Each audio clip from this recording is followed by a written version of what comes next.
The safety vehicles have moved on to the 2.5-mile tri-oval known as Pocono International Raceway to expedite the drying of this facility. It isn't very wet, just a little damp, and it shouldn't be very much longer before we can get this race back underway if it doesn't rain anymore.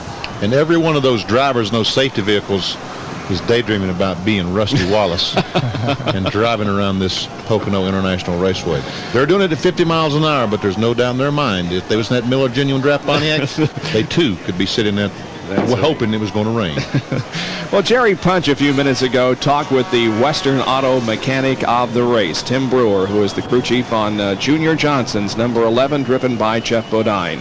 Jerry had a chance earlier to take a closer look and a closer visit with Tim Brewer.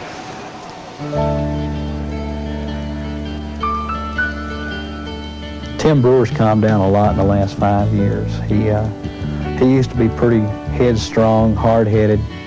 He didn't know anybody anything, but that's not the way to go through life. You know, you go through life and you try to help people, and he's learning that and trying to be a better person. Tim Brewer's family has definitely seen a difference in him, but now in his 19th season, one thing has not changed.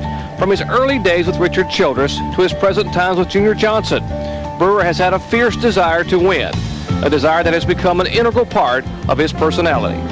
Tim was real aggressive, and even today, you know, he's still got that want-to-win attitude. Even when we knew the odds was against us, he and I both thought we could go out and win races. And I think that's what puts Tim Brewer apart from a lot of people today, is that anytime he goes to a racetrack, he thinks he can win. We came up, you know, Childress and myself, when a dollar was a dollar, and you had to get $1.50 worth for that dollar. So that's helped us over the years as far as knowing what you're looking for, knowing how to take a shortcut, and still yet getting the most for your money.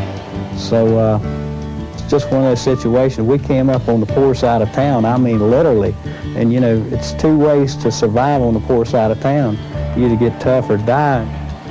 Having to earn his success, Brewer's exposure to Junior Johnson has allowed him to develop some tough philosophies he uses to get him through each race day.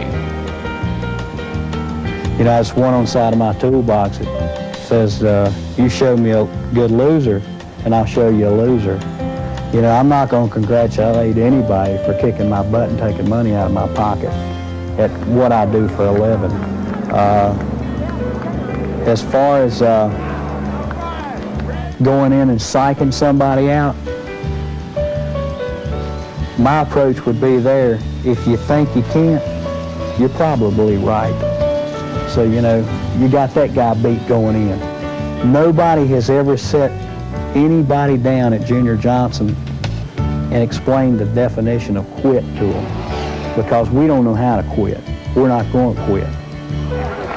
The combination of success on the track and a happy family has made Brewer a very proud man, someone who has learned to appreciate the gifts of life. I'm one of the most fortunate people in the world. I work, I eat, I sleep, and my hobby is racing. And I get the hobby all the time. You know, sometimes it's just not as enjoyable as other times. But when I come home, I have to work for Susan. It's mow the grass, vacuum the pool, you know, put the chemicals in the pool, you know, plant the flowers. But it's not too bad neither. I told Susan, I said, if I die here before I'm 40, I said, just put on my tombstone, wasn't here for a long time, but sure had a good time.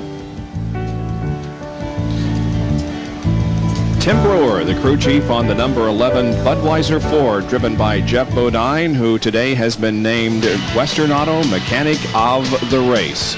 Jeff Bodine is third, Mark Martin second. The leader is Rusty Wallace as we are under a rain delay here at Pocono International Raceway.